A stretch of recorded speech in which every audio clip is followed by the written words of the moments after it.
our mind and intellect are made from Maya, and only that person can subdue them who can overcome Maya.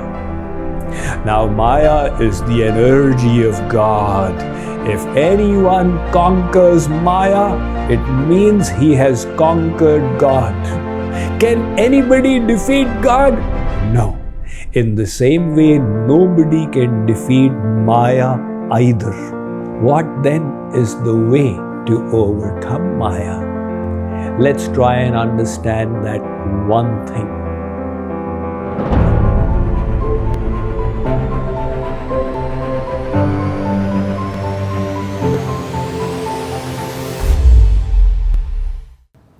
This mind is made from the material energy of God, which is Maya. This material energy is a Shakti, a power of the Supreme Almighty. Mayantu prakritim vidyan mayinam tu maheshwaram tasya vayava bhutaistu vyaptam sarvamidam jagat. The Yajurved Shvetashvatar Upanishad states. What is the function of Maya? Twofold. Firstly, those souls who have turned their backs to God, it has enveloped them in ignorance and hidden God from their perception.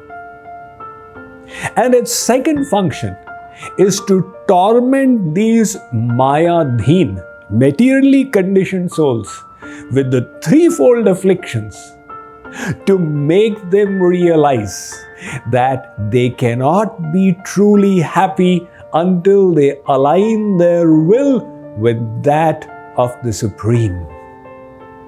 Can anybody defeat God? No. In the same way, nobody can defeat Maya either. Big yogis, munis, rishis, tapasvis, jnanis, they all admit defeat before God's material energy. One sadhu practiced austerities. From Haridwar, he had gone up the mountains and was engaged in spiritual practice in a cave. Now, once in 12 years, the Kumbh Mela takes place in Haridwar. He descended from the mountains to participate. The Kumbh Mela has millions of people there. One Sethji from Delhi did not pay attention to Sadhuji Maharaj, and his shoe fell on the sadhu's nail, scratching it out of his foot. When the sadhu saw his foot bleeding, in the pain he screamed and boiled over, "Are you blind? Can you not see?" Then he began thinking, what did I do? 12 years of sadhana in the hills, and it got washed away in 1 second in this world. But that is how Maya is. Kam, Krodh, Lobh, Moh. None of these can be subdued by the biggest rishis and munis. What then is the way to overcome Maya? We need the grace of God. Very simple. Hey Bhagavan, tera hi asra. I am so astonished that all these motivational speakers and self-help people, they don't bring in the element of grace into the picture. Then how can you expect to achieve complete mastery? Consider this story. Let us say that you went to meet your friend. He has a pet dog and there is a board on the gate, "Beware of dog." You did not read it. You were coming up casually, opening the latch of the gate when you heard a growling sound. Brr. There's a German shepherd. Say, my God. You quickly latched the gate. and said, how can I get in now? Maybe he's got a back entrance. You went to the back gate and the dog has come there as well. Do you have the guts? No. You find no way to go past the dog. So what to do? Finally, when all your means are finished, you call out to the owner, Ramesh Bhai. Ramesh Bhai now comes out and he sees, oh, my Smokey is troubling Dinesh Bhai. Hey, Smokey, come here. Now, Smokey's master has called him. Smokey comes and sits by Ramesh Bhai with the tail shaking. He has been neutralized. You walk in bravely now, nothing to fear. How did you get past the dog? By taking the shelter of its master. In the same way, we have God and his material energy, Maya. When we try yoga, yagya, japa, tapa, vrata, puja, and none of these techniques succeed, finally then we cry out to the Lord, you please help me. And when his grace descends, endowed by his mercy, we develop the ability to face and overcome the material energy. So what does that mean? We now just pray for grace? No. Tapa prabhavat deva prasadat cha. The Shvetashvatar Upanishad states, you will need two things, the grace of God and your effort. Sri Aurobindo expressed it so nicely in the first page of his book, The Mother, when he said, there are two great powers alone that can effect in their conjunction the great and difficult thing that is the aim of our endeavor, a fixed and unfailing aspiration that calls from below, and a divine grace that answers from above. So, to become benefactors of the grace that will enable us to conquer the mind, we will need to do something from our side. And what is it that we need to do? Can God not just say, okay, I like this guy's nose, I grace him. I like her eyes, I grace her. No. Grace is not a whimsical act on behalf of the Supreme.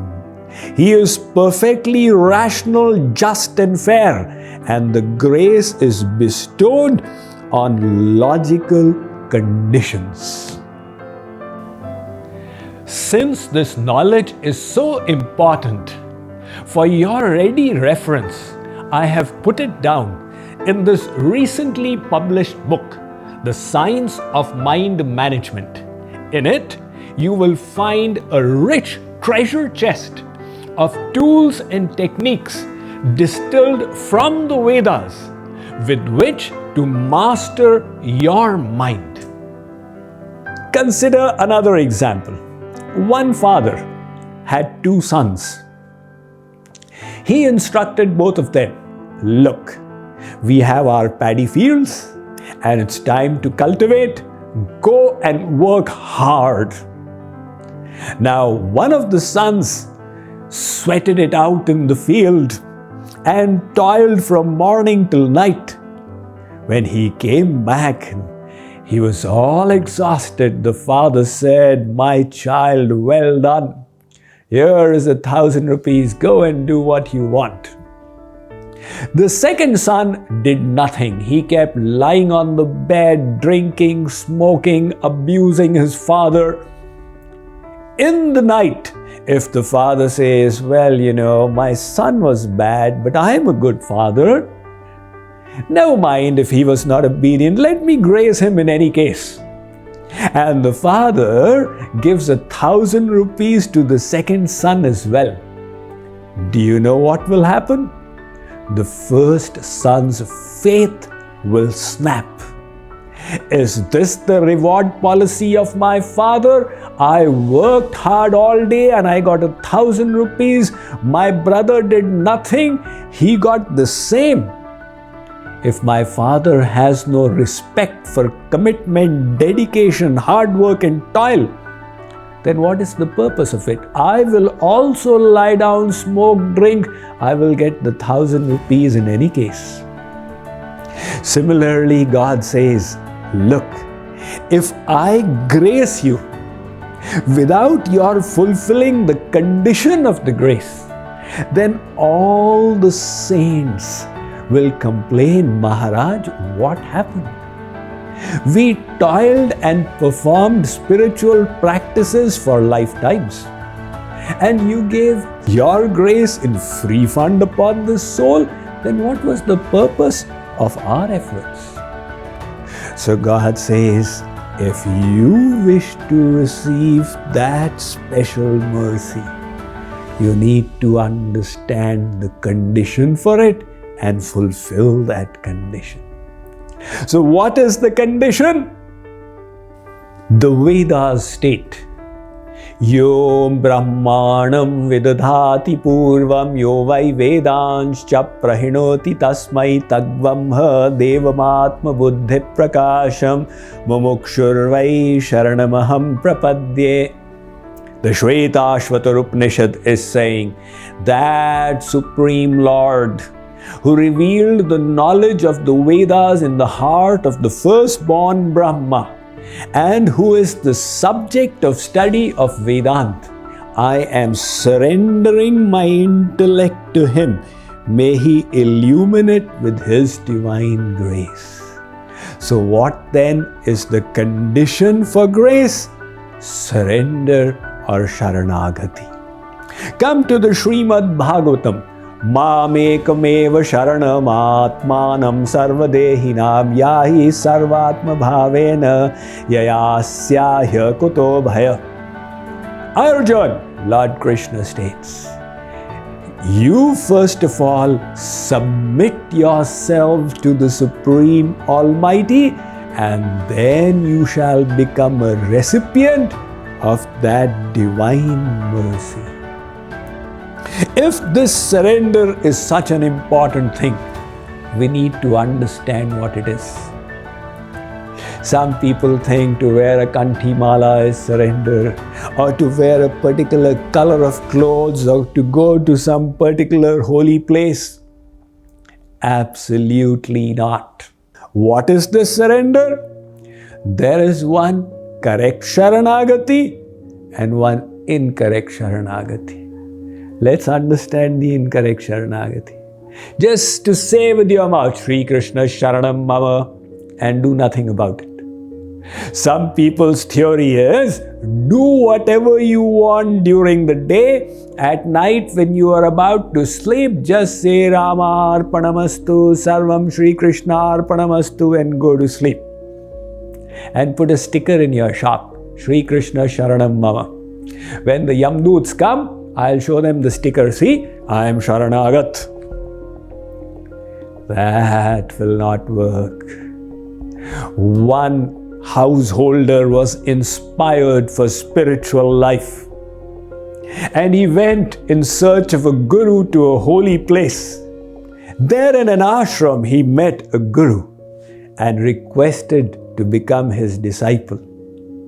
The guru blew a mantra in his ear and said, Beta, you are now my chela, I am your guru. Give me my dakshana. The disciple said, Gurudev, what have you given me? Beta, what have I given you? I have given you Golok. When you die, I will meet you at the gate and get you inside. Come on, give me my dakshana. The disciple said, Gurudev, in dakshana, I have given you Bharatvarsh, India. And if that's not enough, take Nepal and America as well. The Guru said, Badmash, this Bharatvarsh, Nepal and America, do they belong to your Baap, your father, that you're giving them to me? The disciple said, Gurudev, Does Golok belong to your baap that you are giving it to me? There must be some means, some process. Explain to me the theoretical knowledge. Engage me in the practical process. Help me purify the mind and come closer to God. Then alone will becoming your disciple have any meaning. So, just to say I am surrendered is not enough. Surrender is not determined by the clothes we wear, or the kanthi on our neck, or the tilaks on our foreheads, or what we are saying with our mouth. It is a state of our consciousness.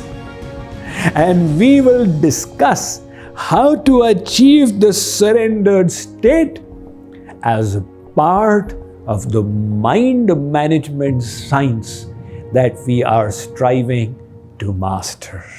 We shall continue this discussion in the next episode.